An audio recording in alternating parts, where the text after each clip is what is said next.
약속을 하고 있는 말씀이기 때문에 우리에게는 굉장히 은혜가 되는 말씀이라고 생각이 돼요. 그래서 어떤 사람들은 오늘 이 본문의 말씀을 우리 그리스도인이 가지고 있는 일종의 기도의 백지수표라고 말하기도 합니다. 우리가 백지수표를 본 적은 없지만 보신 분들이 있는지 모르겠어요. 저는 본 적이 없어가지고 어쨌든 백지수표라는 것을 우리가 알듯이 얼마를 적느냐에 따라 그 수표의 값어치가 결정이 되고 또 그 값을 적는 순간 그 수표는 그 값이 되듯이 우리가 기도라는 이 백지수표에다가 무엇을 적든지 우리 하나님께서 다 들어주신다라는 그런 뉘앙스를 풍기고 있기 때문에 우리가 그냥 이렇게 문자적으로만 읽으면 굉장히 위로가 되고 은혜가 됩니다. 근데 과연 오늘 본문이 그런 의미인가? 물론 어떤 면에서 보면은 그런 의미라고도 말할 수 있습니다. 우리가 무엇을 구하고 무엇을 찾고 무엇을 두드리든지 하나님께서는 여러분 반드시 들어주실 것입니다. 근데 여기에서 중요한 것은 구하고 찾고 두드리는 사람은 저와 여러분들이죠. 우리입니다. 그러나 그것을 들어주시는 분은 누구입니까? 하나님이다라는 사실이 중요해요. 그러면 여러분, 들어주시는 분이 하나님이다라는 것은 하나님이 어떤 분이신가에 따라 들어주시는 방향이 결정이 된다라는 의미도 돼요. 여러분, 하나님은 어떤 분이십니까? 거룩하시고 선하신 분이십니다. 그러니까 우리가 무엇을 구하든지 무엇을 찾든지 무엇을 두드리든지 하나님께서 반드시 들어주실 것인데 어떻게 들어주신다는 겁니까? 그분은 거룩하고 선하시기 때문에 우리가 무엇을 구하든 그것을 거룩한 방법으로 선하신 방향으로 하나님께서는 들어주신다라는 것을 말하고 있습니다. 여러분, 그 말을 좀 다르게 표현하면은 우리가 구하고 찾는 대로만 우리에게 안 올 수도 있다라는 것 우리는 생각해야 돼요. 우리가 생각하지 않은 전혀 반대의 방향으로 때로는 우리의 기도가 들어질 수도 있다라는 것 생각해야 돼요. 우리가 A와 B 중에 우리는 A를 구했습니다. 그런데 하나님은 B를 주실 수 있어요. 아니면 우리가 생각하지 못했던 C와 D를 하나님께서 주실 수도 있다라는 것입니다. 왜냐하면 여러분, 우리가 구하는 것들 중에 어떤 것들은 하나님 보실 때 선한 것이 아닐 수도 있고 거룩한 것이 아닐 수도 있기 때문입니다. 그래서 야고보 사도도 이렇게 말합니다. 야고보서 우리 4장 3절 말씀을 보면은 이렇게 말하는데요. 구하여도 받지 못함은 구했습니다. 무엇이든지 구하면 주신다고 오늘 본문은 말하는데 야고보 사도는 구했는데 너희가 받지 못했다. 하나님이 주시지 않았다는 거죠. 그 이유가 뭔가? 정력으로 쓰려고 잘못 구하기 때문이다라고 야고보 사도가 말합니다. 그러니까 우리가 구했습니다. 두드렸습니다. 찾았습니다. 그런데 받지 못했다라는 것은 어쩌면 우리가 구했던 그 내용이 하나님 보실 때는 선한 것이 아니었을 수도 있다. 하나님 보실 때는 거룩한 것이 아니었을 수도 있다. 우리에게 도움이 안 되는 것일 수도 있었다라는 것을 야고보 사도가 말하고 있어요. 여러분, 우리는 죄로 인해 타락한 존재이기 때문에 우리가 거듭났지만 그래도 우리는 하나님의 뜻보다는 나의 뜻, 나의 욕심, 나의 탐심을 구할 때가 더 많다라는 사실을 저와 여러분이 인정을 해야 돼요. 여러분, 이 사실이 인정이 되는 사람이 실은 바른 기도를 할 수 있습니다. 여러분, 우리가 산상수훈을 지금 39번째 지금 살펴보고 있지만 여러분, 우리가 산상수훈을 살펴보면서 우리가 무엇을 보게 됩니까? 우리는 여러분 명백하게 하나님께서, 예수님께서 금하신 것도 행하는 죄인이다라는 것을 보게 되지만 더 나아가서 우리는 또 어떤 존재라는 걸 또 만나게 돼요. 하나님께서 하라고 하신 것, 예를 들면 오늘 예배와 같은 것, 예배하는 것, 기도하는 것, 다른 이들을 사랑하고 섬기는 것을 우리가 행하면서도 우리는 그것도 내 탐심과 욕심을 이루는 수단으로 바꿀 수 있는 아주 지독한 죄인이다라는 것을 우리는 산상수훈을 보면서 만나게 돼요. 여러분, 그래서 알렉 모티어라는 신학자는 이런 말을 합니다. 여기 보면 이 신학자는 뭐라고 말하냐면 이렇게 말해요. 내가 무엇을 구하든 하나님께서 무조건 다 들어주시겠다고 약속하신다면 나는 절대 기도하지 않겠다. 무슨 말입니까? 그러니까 하나님께서 내가 구하는 대로 무조건 들어주신다면 나는 아예 기도하지 않겠다라고 이 믿음 있는 신학자는 이렇게 말하고 있습니다. 그럼 무슨 말입니까? 여러분, 만약 하나님께서 알레딘의 램프 지니처럼 우리가 구하는 것을 우리가 구하는 대로 그대로 들어주신다면 하나님 앞에 나는 기도하지 않겠다. 나는 아예 아무것도 구하지 않겠다라는 말인데 왜 그렇습니까? 왜냐하면 내가 구하는 모든 것이 다 선한 것이 아닐 수 있기 때문에, 어쩌면 내가 구하는 그것이 나에게 왔을 때 나를 상하게 하는 것일 수 있기 때문에 만약에 하나님이 다 그냥 있는 그대로 들어주신다면 나는 기도하지 않겠다라고 이렇게 고백하고 있습니다. 여러분, 그러니까 하나님이 거룩하고 선하신 분이시기 때문에, 우리의 아버지시기 때문에, 그래서 우리가 구하는 것을 무조건 들어주시지 않는 것이 마땅하다는 것입니다. 그러니까 여러분, 오늘 우리가 읽은 본문은 그냥 읽는 그대로의 느낌처럼 주님이 그냥 일종의 그 기도의 백지수표는 아니라는 거예요. 기도의 백지수표처럼 그런 의미는 아니다라는 것을 우리는 먼저 알 필요가 있습니다. 여러분, 오늘 본문을 우리가 바르게 이해하기 위해서는 본문이 등장하는 문맥의 흐름, 그러니까 어떤 흐름 속에서 이 말씀을 주님이 하고 계신가 우리가 조금 살펴봐야 돼요. 여러분, 본문은 분명 기도에 대한 내용이에요. 구하고 찾고 두드리는, 그러니까 끊임없이 하나님께 구하라는 기도에 대한 말씀인데, 여러분, 기도에 대한 말씀을 주님이 이미 말씀하셨습니다. 어디에서요? 이미 6장에서 주기도문을 통해 어떻게 너희가 기도해야 될지에 대해 주님께서 이미 말씀해 주셨습니다. 그러면 여러분, 우리가 질문은 이겁니다. 이미 6장에서 주기도문을 통해 기도에 대해 자세히 말씀해 주셨는데 왜 지금 7장 여기에 다시 와서 또다시 주님은 기도에 대한 말씀을 하고 있는가? 어쩌면 중복되는데 왜 또다시 기도에 대한 말씀을 하고 있는가라는 질문을 우리가 한번 던져봐야 돼요. 여러분, 그 이유는 우리가 마태복음 5장에서부터, 그러니까 팔복으로부터 시작된 우리 예수님의 산상수훈 말씀을 우리가 여기까지, 우리 7장 여기까지 진지한 마음으로 저와 여러분이 듣고 묵상을 했다면 누구나 다 하나의 의문을 가지게 된다는 겁니다. 누구나 다 하나의 의문을 가지게 될 것인데 그 의문에 대한 답을 주님이 주시기 위해 오늘 본문을, 기도에 대한 본문을 다시 주님이 말씀하고 있다라고 생각이 돼요. 여러분, 주님께서 말씀하신 산상수훈의 말씀을 여기까지 우리가 진지하게 들었고, 그리고 이것을 자기 자신에게 진솔하게 적용을 시켜본 사람이라면 반드시 이런 의문을 가지게 됩니다. 그게 뭐냐면, 과연 주님께서 말씀하고 있는 이 산상수훈의 말씀대로 살아갈 수 있는가? 과연 이 말씀이 우리의 삶에 실현 가능한 말씀인가? 내 삶을 보니까, 나에게 적용을 해보니까, 내 삶을 보니까 나는 이렇게 완전히 살아갈 수 없을 것 같은데, 마음으로도 형제를 미워하면 형제를 살인했다라고 말씀하시는데, 내가 마음으로 수없이 형제를 미워했는데 이 말씀대로 나는 지키지 못할 것 같은데, 그런데 주님은 이게 하나님 나라의 백성의 삶이다라고 말씀하고 있는데 과연 이 삶을 내가 살아갈 수 있는가? 이것이 실현 가능한 말씀인가? 라는 의문이 저와 여러분에게 든다라는 거예요.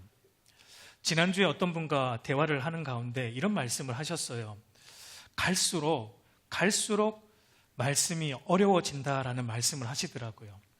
신앙생활의 연조는 더 해가는데, 신앙생활의 연조는 더 깊어져 가는데, 이상하게 말씀을 아는 것은 더 많은데, 말씀에 대한 지식은 늘어났는데 이상하게 말씀대로 사는 것은 더 힘들다는 겁니다.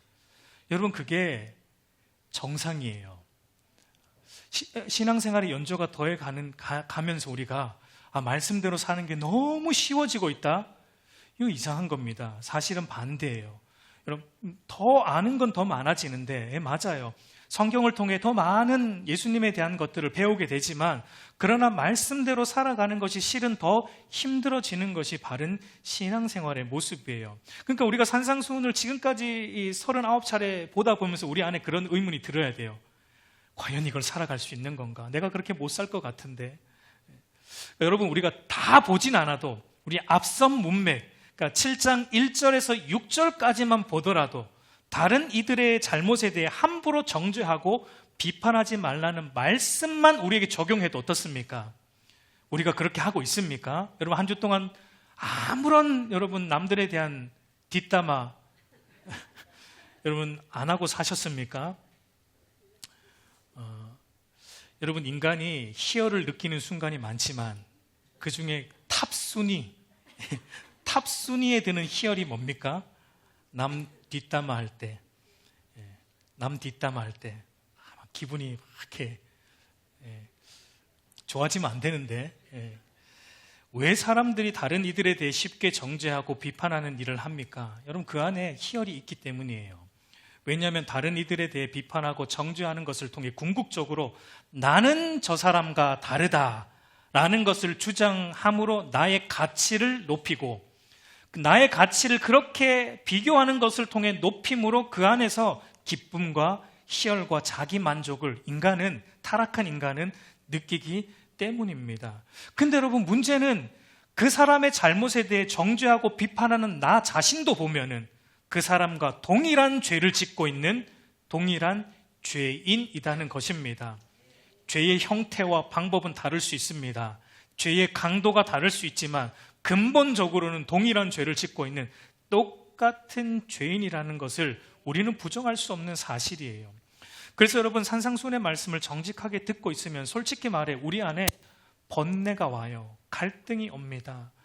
왜냐하면 분명 주님의 말씀을 통해 우리가 배웠습니다. 깨달았습니다. 무엇이 옳은 것인지, 무엇이 그른 것인지, 무엇이 참된 믿음인지, 무엇이 거짓된 믿음인지, 어떤 것이 참된 신앙생활이고 어떤 것이 거짓된 신앙생활인지 우리는 산상수훈 말씀을 통해 지금까지 수차례 들었고 배웠습니다. 주님을 통해 배웠습니다. 그러니까 옳고 그름에 대한 성경적 기준과 구별이 우리 안에 주님의 가르침을 통해 생겼습니다. 그런데 문제는 뭐냐면 주님의 말씀하시는 이 산상수훈의 기준을 따라서 온전히 살아갈 실력이 저와 여러분 안에 없다는 것이 문제예요. 어떻게 해야 되는 것은 알겠어요. 그런데 그렇게 살아갈 수 있는 실력이 우리에게는 없다는 것입니다. 여러분, 그런 이유 때문에 산상수훈 말씀을 정직하게 들은 사람은 갈등하게 되어 있습니다. 번뇌하게 되어 있습니다. 그런데 여러분, 그것 때문에 주님이 오늘 말씀을 하시는 거예요. 거기에 대한 답을 주시기 위해서 주님이 오늘 본문을 끄집어내십니다. 정직하게 주님 말씀 앞에 서니까 우리의 실력이 드러나는 거예요. 나의 실력 없음과 나의 비참함이, 죄악됨이 드러날 때, 우리 안에 갈등이 올 때 베드로의 고백처럼 거룩하신 주님 앞에 서니까 베드로가 뭐라고 고백합니까? 주여, 나를 떠나소서, 저는 죄인입니다 라는 이 고백을 하게 되는데, 그래서 주님은 이 타이밍에 다시 기도를 끄집어내시는 거예요. 무슨 말입니까? 그러니까 주님 말씀대로 살아갈 수 없는 너희의 절망스러운 상황을 볼 때 너희 자신을 보고 절망하거나 낙심하지 말고 그것을 가능하게 하시는 하나님께, 하나님 말씀대로 살아갈 수 있는 믿음과 능력과 실력을 하나님께 달라고 구하고 찾고 두드리라 라는 것이 오늘 본문의 핵심적인 요지입니다. 그러니까 여러분, 오늘 본문에 나오는 구하고 찾고 두드리라는 것은 기도의 백지수표처럼 단순히 우리가 먹을 것, 마실 것, 입을 것에 대한 이 땅의 것들을 무조건 적어내면 하나님이 다 들어주신다라는 그런 의미라기보다는 주님께서 앞서 말씀하신 이 산상수훈의 모든 내용, 하나님의 백성됨의 삶을 우리가 알긴 아는데 그렇게 살아갈 실력이 없는 우리에게 구하라는 겁니다. 너희 안에 실력이 없으니까 하나님께 구하라는 거예요. 그 실력을, 하나님의 도우심을 구하고 하나님의 은혜를 구해서 이 말씀대로 살아가도록 날마다 하나님께 매달리라라는 의미가 오늘 본문의 내용입니다. 여러분, 그래서 오늘 본문을 보면 기도하라라는 것을 주님은 세 가지의 다른 표현을 쓰세요. 반복적으로 세 가지의 다른 표현으로 이렇게 말씀하세요. 바로 구하라, 찾으라, 두드리라입니다. 여러분, 사실 주님이 기도하라라는 한 번만 말씀하셔도 되는데 왜 이렇게 다른 세 가지의 표현을 쓰십니까? 구하라, 찾으라, 두드리라. 여기에는 두 가지 의미가 있습니다. 첫 번째는 우리의 게으름 때문입니다. 반복하시는 거예요. 우리 자신을 정직하게 진단하면 여러분, 우리가 기도하는 일에 어떠합니까? 여러분, 기도하는 일에 열심을 냅니까? 저와 여러분이? 사실 좀 게으르죠. 솔직히 보면 기도하는 일에 우리가 게으릅니다. 저도 많이 찔려요. 기도를 통해서 경건의 훈련을 하는 일에 있어서 우리는 사실 많이 게으릅니다. 여러분, TV를 보거나 휴대폰을 보는 것, 그리고 내가 좋아하는 취미 생활을 즐기는 것, 여러분 어떻습니까? 비교해보면 몇 시간을 해도 지루하지 않습니다. 근데 여러분, 이상하게 기도하려고 자리만 딱 잡으면 어떻습니까? 시간이 갑자기 느려지는, 1분이 1시간처럼 느껴지는 신비한 일을 우리가 경험하지 않습니까? 그건 기도뿐만 아니죠. 예배도 그렇고 우리 신앙생활이 그렇지 않습니까? 우리가 주를 위해 살려고 하는 예배를 드리고 기도하고 하는 어떤 신앙의 일들을 위해서는 사실 우리가 조금 게으릅니다. 다른 것은 게으르지 않는데 신앙의 훈련은 게을러요. 그래서 주님은 이거를 반복하는 거예요. 3번이나. 똑같은 기도하라는 건데 3번이나 반복적으로 말씀하시는 것은 우리의 게으른 성향을 주님이 아시기 때문에 그래요. 그래서 종교개혁자 칼빈은 이 부분에 대해서 이렇게 주석을 했어요. 우리의 첫 관심이어야 할 이 신앙의 훈련에 있어서 우리는 무감각하고 게으른 만큼 그리스도께서는 동일한 요점을 3가지의 표현을 써서 강조하고 있다라고 말합니다. 이것이 여러분 첫 번째 이유라면, 두 번째 이유는 우리로 하여금 인내를 가지라는 겁니다. 기도하는 데 있어서는 여러분 인내함으로 지속적으로 기도해야 함을 주님이 말하고 있는 거예요. 구하라, 찾으라, 두드리라 라는 이 3가지는 명령입니다. 너희가 기도해도 되고 안 해도 된다가 아니라 기도를 해야 된다는 건 명령형이에요. 근데 구하라, 찾으라, 두드리라는 이 명령형 동사가 헬라어 원문을 보면 현재형으로 쓰였습니다. 헬라어의 현재형은요, 그러니까 끝나지 않는 반복적인 행동을 의미하고 있습니다. 그러니까 이것은 쉬지 말고 기도하는 일을 해야 된다라는 것을 우리에게 말씀하고 있어요. 사도 바울도 이렇게 말합니다. 골로새서 4장 2절 말씀을 보면 이렇게 말합니다. 기도를 계속하고 기도에 감사함으로 깨어있으라. 여러분, 기도를 어떻게 하라고요?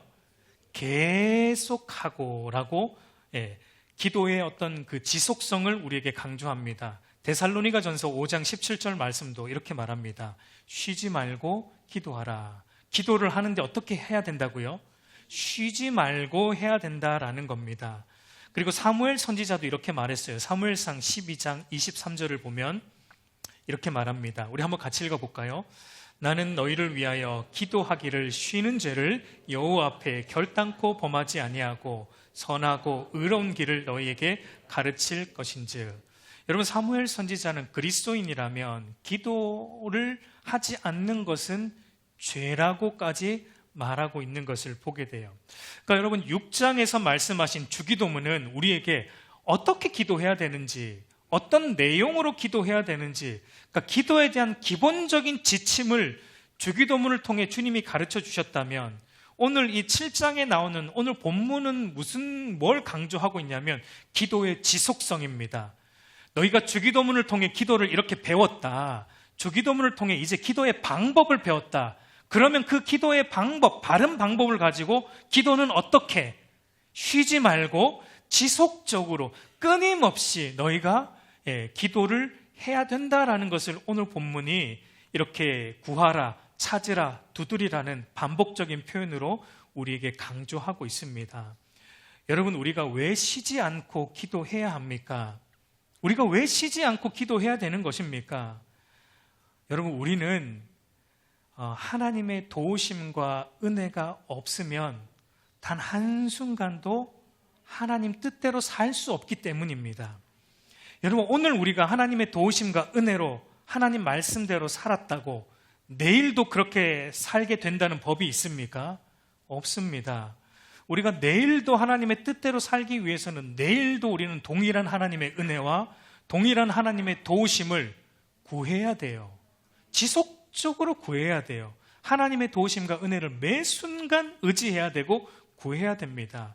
마치 어린 자녀가 부모의 도움과 부모의 돌봄이 없이 부모의 은혜가 없으면 단 하루도 이 어린 자녀가 살 수 없듯이 하나님의 자녀인 저와 여러분들도 매 순간 하나님의 도우심과 은혜를 구하고 찾고 두드리지 않으면 우리는 단 하루도 하나님 말씀대로 살아갈 수 없기 때문에 우리는 이 기도를 지속적으로 해야 된다라는 것입니다.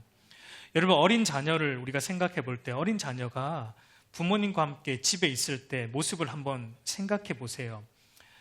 부모가 어린 자녀의 눈에서 보일 때는 아무 걱정 없이 그 자녀는 부모에게 구할 것입니다. 구할 거예요. 구할 겁니다. 엄마 밥 줘, 엄마 물 줘, 엄마 도와줘 라고 구할 겁니다.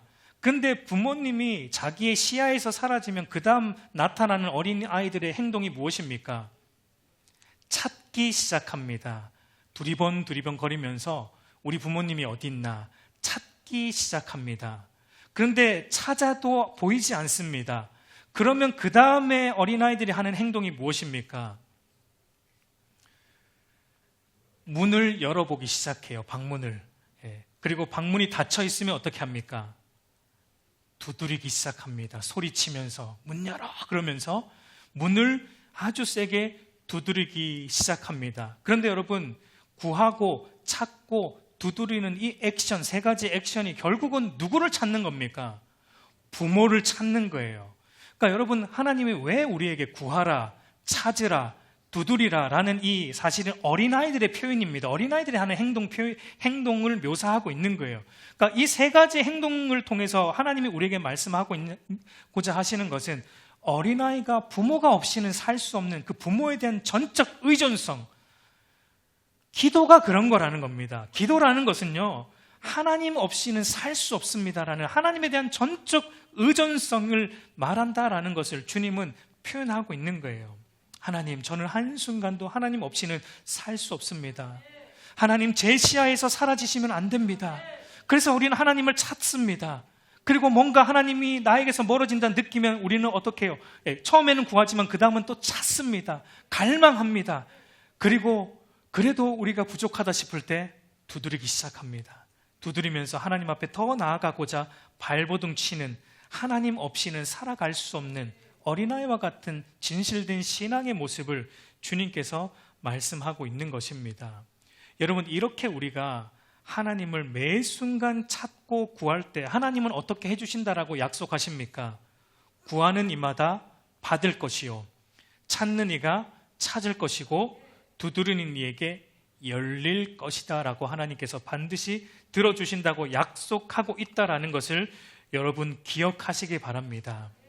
하나님은 반드시 들어주십니다. 그러나 앞에서도 말했지만 기도의 백지수표처럼 들어주신다라는 것은 아닙니다. 그래서 여러분, 오늘 본문을 보면 구하라, 찾으라, 두드리라 라고 말한 다음에 그 뒤에 뭐라고 말합니까? 우리 9절과 11절 말씀을 다시 한번 보면은 너희 중에 누가 아들이 떡을 달라 하는데 돌을 주며 생선을 달라 하는데 뱀을 줄 사람이 있겠느냐? 너희가 악한 자라도 좋은 것으로 자식에게 줄 알거든 하물며 하늘에 계신 너희 아버지께서 구하는 자에게 좋은 것으로 주시지 않겠느냐? 여러분, 구하고 찾고 두드리면 반드시 들어주시는데, 그런데 오늘 하나님은 그 들어주심의 문제를 무엇과 연관지어서 말씀하십니까? 바로 아버지와 자식의 관계로 연관지어서 말씀하고 있는 것을 보게 돼요. 그러니까 우리가 구하고 찾고 두드리면 반드시 응답하실 것인데 어떻게 주시느냐의 문제는 아들이 떡을 달라 하면 돌을 줄 아버지가 없고 생선을 달라 하면 뱀을 줄 아버지가 없듯이 우리 아버지 하나님께서도 우리에게 좋은 것으로 주신다는 거예요. 우리가 무엇이든지 구하면 하나님이 좋은 것으로 우리에게 주신다. 아버지의 입장에서 좋은 것으로 주신다라고 오늘 주님께서 말씀하고 있습니다. 여러분, 자녀가 때를 쓴다고 무조건 들어줄 부모가 없죠. 자녀가 때를 쓴다고 위험한 것, 자녀를 다치게 하는 것을 줄 부모는 없습니다. 마찬가지로 우리 하나님도 그렇게 들어주신다는 거예요. 우리가 무엇을 구하든지 하나님이 그 중에서 골라주신다는 겁니다. 우리에게 가장 좋은 것만 하나님이 딱 골라서 우리에게 들어주신다. 근데 하나님이 고른 가장 좋은 것이 무엇입니까? 하나님이 저와 여러분에게 우리가 무엇이든지 구할 때 하나님이 고르고 골라서 가장 좋은 거 우리에게 주고 싶어 하시는데 그것이 무엇이다라고 말하고 있어요. 우리 11절 말씀을 보면 너희가 악한 자라도 좋은 것으로 자식에게 줄 알거든 하물며 하늘에 계신 너희 아버지께서 구하는 자에게 좋은 것으로 주시지 않겠느냐. 여러분 여기 보면은 우리 주님은 악한 자, 악한 성향을 가진 이 땅의 부모, 이 땅의 아버지와 악이 조금도 없는 선하신 하늘 아버지를 대조하고 있어요. 그러니까 여러분 이 말은요, 지금 제자들에게 너희 중에 착한 사람도 있고 악한 사람도 있다, 너희 중에 착한 부모도 있고 악한 부모도 있다, 이런 의미가 아닙니다. 그 중에서 악한 부모도 이렇게 한다, 이런 의미가 아니에요. 이 땅에 있는 모든 인간은 다 악하다는 겁니다. 그 내용이 전제합니다. 이 땅의 모든 인간은 다 죄로 인해 타락한 악한 자라는 겁니다. 근데 그 죄로 인해 타락했지만 인간 안에 여전히 하나님의 형상이 잔재해 있기 때문에 그런 타락한 인간조차도 자기 자식에게 좋은 것 줄 줄 안다. 여러분 우리가 영화도 보면은, 드라마도 보면 아주 악한 사람도 집에 가면은 어떻습니까? 집에 가면 자기 자식에게는 그래도 좋은 부모처럼 보입니다. 그러니까 이 땅의 인간은 그런 거예요. 우리 이 땅의 인간은 악한 자인데, 그런데 자기 자식에게만큼은 좋은 것 주기 원하는데, 그러나 조금도 악이 없는 우리 하나님은 어떠냐라는 것을 우리에게 말씀하고 있어요. 그래서 우리에게 고르고 골라서 좋은 것만 주시는데 과연 이 좋은 것이 무엇인가? 누가는 조금 다르게 표현을 합니다. 우리 누가복음 11장 9절에서 13절 똑같은 말씀인데 누가는 이렇게 기록하고 있습니다. 우리 누가복음 11장 9절에서 13절 말씀을 한번 같이 읽어보겠습니다. 내가 또 너희에게 이르노니 구하라 그러면 너희에게 주실 것이요 찾으라 그러면 찾아낼 것이요 문을 두드리라 그러면 너희에게 열릴 것이니 구하는 이마다 받을 것이요 찾는 이는 찾아낼 것이요 두드리는 이에게는 열릴 것이니라. 너희 중에 아버지 된 자로서 누가 아들이 생선을 달라 하는데 생선 대신 뱀을 주며 알을 달라 하는데 전갈을 주겠느냐. 너희가 악할지라도 좋은 것을 자식에게 줄 알거든 하물며 너희 하늘 아버지께서 구하는 자에게 성령을 주시지 않겠느냐. 여러분 마태가 말한 좋은 것, 하나님이 우리에게 고르고 골라서 좋은 것 주시는데 이 좋은 것을 누가는 뭐라고 말합니까? 성령이라는 거예요. 여러분 저와 여러분이 무엇을 구하든 무엇을 찾든 무엇을 두드리든 하나님께서 저와 여러분에게 가장 주고 싶어 하는 것은 뭐라고요? 성령 하나님을 우리에게 주고 싶어 하신다라고 말합니다. 왜 우리에게 성령을 가장 주고 싶어 하세요? 성령을 통해서만 우리가 거듭나서 하나님을 아버지로 부를 수 있기 때문에. 그리고 여러분 로마서 8장 26절 27절을 보면 이렇게 말합니다. 이와 같이 성령도 우리의 연약함을 도우시나니 우리는 마땅히 기도할 바를 알지 못하나 오직 성령이 말할 수 없는 탄식으로 우리를 위하여 친히 간구하시느니라. 마음을 살피시는 이가 성령의 생각을 아시나니 이는 성령이 하나님의 뜻대로 성도를 위하여 간구하심이라.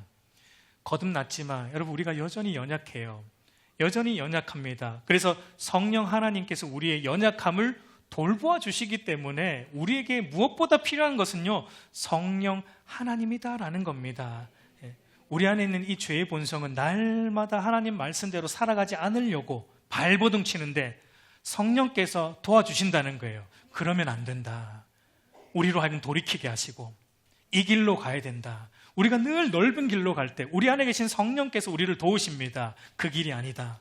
좁은 길, 힘들지만 이 좁은 길, 십자가의 길로 가야 된다.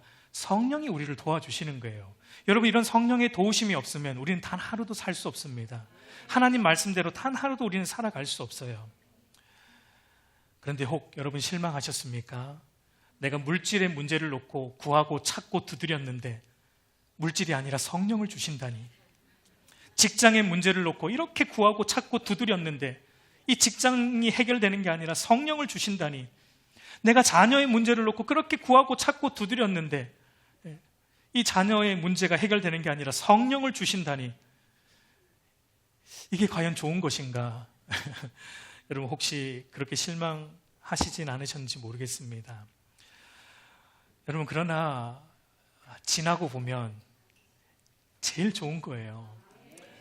왜 그러냐면 성령 하나님이 우리에게 오실 때 성령께서 하시는 일이 뭐냐면요, 요한복음 14장 17절을 보면 그는, 성령 하나님은 진리의 영이라 세상은 능히 그를 받지 못하나니 이는 그를 보지도 못하고 알지도 못함이라. 그러나 너희는 그를 아나니 그는 너희와 함께 거하시며 또 너희 속에 계시겠습니다. 그리고 요한복음 14장 26절도 보면 보혜사, 곧 보혜사는 성령 하나님의 이름이에요. 보혜사 곧 아버지께서 내 이름으로 보내실 성령, 그가 너희에게 모든 것을 가르치고 내가 너에게 말한 모든 것을 생각나게 하리라.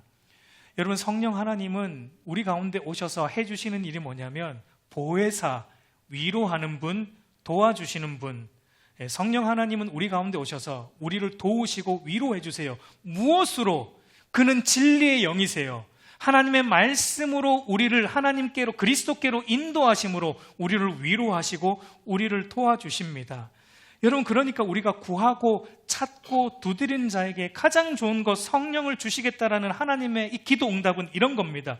우리가 어떤 문제를 만나더라도 그 모든 인생의 문제들을 통해서 우리로 하여금 어디로 가게 하신다는 겁니까? 그리스도께로 가게 하신다는 거예요. 성령께서 성령을 주신다는 건 그런 의미예요. 우리가 물질의 문제 때문에 힘듭니다. 우리가 직장의 문제 때문에 힘듭니다. 우리 인생의 이런 문제 때문에 힘듭니다. 그 문제를 구하고 찾고 두드립니다. 그런데 하나님이 우리 안에 계신 성령을 통해 우리를 어떻게 하냐면 그 문제 자체 해결만 하시는 게 아니라 우리를 그 문제 안에서 우리로 하여금 더 그리스도께로 가게 하신다는 겁니다.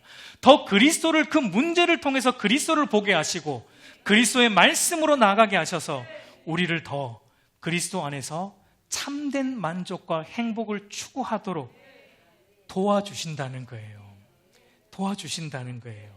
그러니까 여러분 성령을 주시겠다라는 말은요, 우리 안에 있는 근본적인 문제를 하나님이 해결해 주시겠다는 얘기입니다. 너희가 무엇을 구하고 찾고 두드리면 너희는 그 문제 때문에 두드리는데 나는 그 근본적인, 너희 밑바닥에 있는 뿌리 깊은 그 근본적인 문제를 내가 해결해 줄 건데 그게 바로 성령을 주는 거다라고 말씀하고 있는 거예요. 여러분 이 땅에 있는 모든 인생들을 보세요.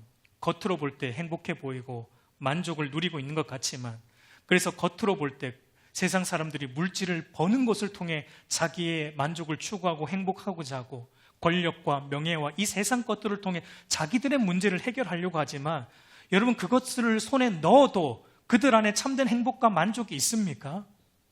없습니다. 우리는 다 압니다. 없다라는 것. 아무리 갑부가 되어도 그 갑부의 인생 속에 참된 기쁨과 만족은 없다라는 거 우리는 다 알아요. 갑부도 여러분 돈이 없다고 말해요. 부자들이 더 돈 없다고 그럽니다. 갑부들은 왜 그러냐면 더 많은 걸 누려야 되기 때문에 그들은 더 궁핍하고 더 갈망하는 거예요. 그러나 여러분 우리 인간의 근본적인 문제는 무엇으로 해결됩니까? 그런 것으로 해결되지 않아요. 돈으로 해결되지 않아요. 우리의 능력으로 해결되지 않아요. 우리 안에 성령 하나님이 오실 때, 우리의 타락한 본성이 변화될 때, 거듭날 때, 우리 뿌리가 변화될 때 근본적인 문제가 해결되고 우리 안에 문제 해결을 통해서가 아니라 그 문제 속에서 역사하시는 하나님을 통해 우리가 참된 만족과 행복을 누리는, 세상이 줄 수 없는 기쁨, 평안을 성령 하나님을 통해 우리 안에 주시겠다라고 오늘 주님께서 말씀하고 있는 거예요. 그러니까 이게 제일 좋은 겁니다, 여러분. 제일 좋은 거예요. 그래서 여러분 성경은 이런 거듭남의 축복, 성령을 통해 받은 거듭남의 복을 받은 성도의 인생을 이렇게 묘사해요. 대표적으로 아브라함의 인생을 이렇게 묘사하는데 히브리서 11장 8절을 보면 믿음으로, 이 믿음으로는 거듭났다는 거죠. 성령을 받았다는 거죠. 성령을 통해 거듭남으로, 믿음으로 아브라함은 부르심을 받을 때 순종하여 장래 유업으로 받을 땅에 나아갈새 갈 바를 알지 못하고 나아갔으며. 저는 이 말씀, 이 표현을 너무 좋아하는데요. 갈 바를 알지 못하고 나아갔어요. 그게 무슨 말입니까? 여러분 우리가 사는 인생이 다 답 없는 인생이라는 거예요. 우리는 답을 잘 모릅니다. 우리 인생이 앞으로 어떻게 될지 모릅니다. 우리는 갈 바를 알지 못합니다. 그런데 우리는 나아갑니다. 뭘 보고 나아갑니까? 우리 안에 계신 성령 하나님이 좋으신 분이라는, 선하신 분이라는, 내 인생을 끝까지 책임지시는 분이라는, 우리 아버지 하나님이 전능하시다는, 그분이 모든 인생을 주관하고 있다라는, 그리고 그분이 나의 인생을 그 하나님 나라로 인도하고 있다라는 이 사실, 이거 하나 보고 가는 겁니다. 이거 하나 보고 가는 거예요. 그러니까 여러분, 그리스도인의 인생은요, 답을 알고 가는 게 아니에요. 내일 어떤 일이 있을지 알고 가는 게 아닙니다. 답을 모르지만 답이 되시는 하나님 믿고 가는 겁니다. 답이 되시는 하나님 붙들고 가는 것이 그리스도인의 삶이에요. 그러니까 여러분, 우리는 그 답이 되신 하나님을 구하고 찾고 두드려야 되는 것입니다. 우리 사랑하는 성도 여러분, 이제 말씀을 맺고자 합니다. 여러분, 우리는 단 한순간도 성령 하나님의 도우심과 은혜가 없으면 성도답게, 그리스도인답게 살아갈 수 없어요. 우리가 예수 그리스도를 믿어 구원받는 것도 우리 스스로 할 수 없고 하나님의 은혜로만 되지만, 그리스도인 구원받고 난 이후에 그리스도인답게 사는 것도 우리 힘으로 되지 않습니다. 하나님의 도우심과 은혜로만 되는 거예요. 여러분, 왜인지는 우리가 늘 경험하잖아요. 우리 자신을 보면 알잖아요. 우리 안에 그런 실력이 없습니다. 여러분, 우리는 기도하지 않는 것, 예배를 온전히 드리지 못하는 것, 온전한 주일 성수하지 않는 것, 다른 이들을 바르게 사랑하고 섬기지 못하는 것도 우리는 회개해야 되지만, 여러분, 실은 우리가 기도하는 것도 우리는 회개해야 되는 사람들입니다. 예배 드리는 것도 우리는 회개해야 돼요. 온전한 주일 성수하는 것도 우리는 회개해야 돼요. 다른 이들을 섬기고 헌신하는 것도 우리는 회개해야 돼요. 왜냐하면 우리의 기도 속에도 죄가 있거든요. 우리의 예배 속에도 우리의 죄가 있거든요. 오늘 이 자리에 앉아있다고 우리가 완전한 예배를 드립니까? 아니요. 우리는 머릿속으로 또 딴 생각합니다. 그렇기 때문에 우리는 기도도 우리는 회개해야 되고, 우리는 예배도 우리는 회개해야 되는 거예요. 그 말은 여러분, 우리 힘으로는 살 수 없다는 겁니다. 단 한순간도 우리 성령 하나님의 도우심과 은혜가 없다면, 그것을 구하지 않는다면 우리는 살아갈 수 없기 때문입니다. 여러분, 성령 하나님의 도우심과 은혜를 날마다 구하는 가운데 무엇이든 구하십시오. 어떤 것이든 좋습니다. 여러분, 우리가 이 기도에 대한 말씀을 듣다 보면 우리 안에 부작용이 하나 생기는데, 그게 뭐냐면 기도가 너무 조심스러워진다는 거예요. 사실 우리가 주기도문을 배우고 난 이후에 어떤 분들은 그렇게 됐을 수도 있어요. 기도가 너무 조심스러워진다는 거예요. 물론 우리가 전능하신 하나님께 기도하기 때문에 우리가 너무나 함부로 기도해서는 안 되지만, 어느 정도는 조심성이 필요하겠지만, 그러나 너무 조심하다 보면은 우리에게 나타나는 부작용이 뭐냐면 기도를 안 하게 돼요. 그러셨죠? 주기도문을 통해서 기도를 더 해야 되는데 이상하게 기도를 더 안 하게 돼요. 너무 조심하다 보니까 기도를 안 하게 돼요. 그렇게 되어서는 안 돼요. 전능하신 하나님 앞에 나아가는 경외심 때문에 조심해야 돼요. 그 경외심 때문에 우리는 조심성은 필요하지만, 그러나 그분의 자녀로서 그분께 나아가는 일에 있어서는 조심할 필요가 없어요, 여러분. 그냥 어린 자녀가 늘 부모에게 안기듯이 뛰쳐나가듯이 그렇게 하나님 앞에 나아가야 됩니다. 그 일을 위해 예수님께서 십자가에 죽으셨어요.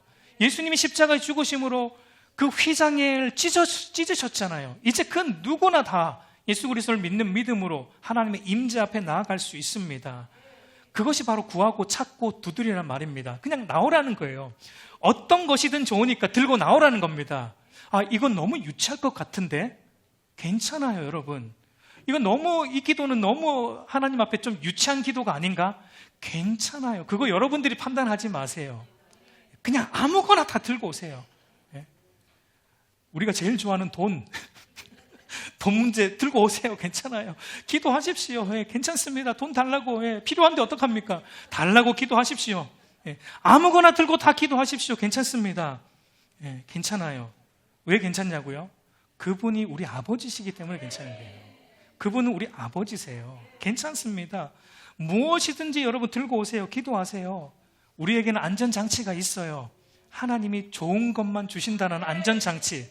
우리가 때로는 악한 것 구할 수 있는데요, 그래도 악한 거 안 들어주세요. 우리는 악한 것 구해도 하나님은 안전하게 좋은 것만 주시기 때문에 뭐든지 들고 기도하세요. 그게 바로 오늘 본문이에요. 기도하라는 겁니다. 그냥 나오라는 거예요. 구하고 찾고 두드리라는 겁니다. 지속적으로 너무 조심하지 말라는 거예요. 하나님은 그분의 전능하심 앞에는 조심해야 되지만 기도하는 무릎을 꿇는 것에는 조심하지 말라는 거예요. 그냥 꿇으라는 겁니다. 그냥 나와서 아무거나 다 기도하라는 거예요. 안심하고 기도하라. 왜? 내가 너희 아버지니까 내가 골라서 줄 테니까 걱정하지 말고 아무거나 다 들고 와라 라고 하나님 오늘 말씀하십니다. 여러분, 그리스도께로 나아오십시오. 그리스도께로 나아오십시오. 그리스도만이 우리를 하나님께로 인도하는 길과 진리와 생명이십니다. 그분 앞에 나와서 하나님 앞에 담대히 날마다 기도함으로 하나님이 주시는 기쁨, 만족, 은총, 저와 여러분 안에, 우리 알곡교회 안에 넘쳐나기를 우리 주님의 이름으로 축복합니다.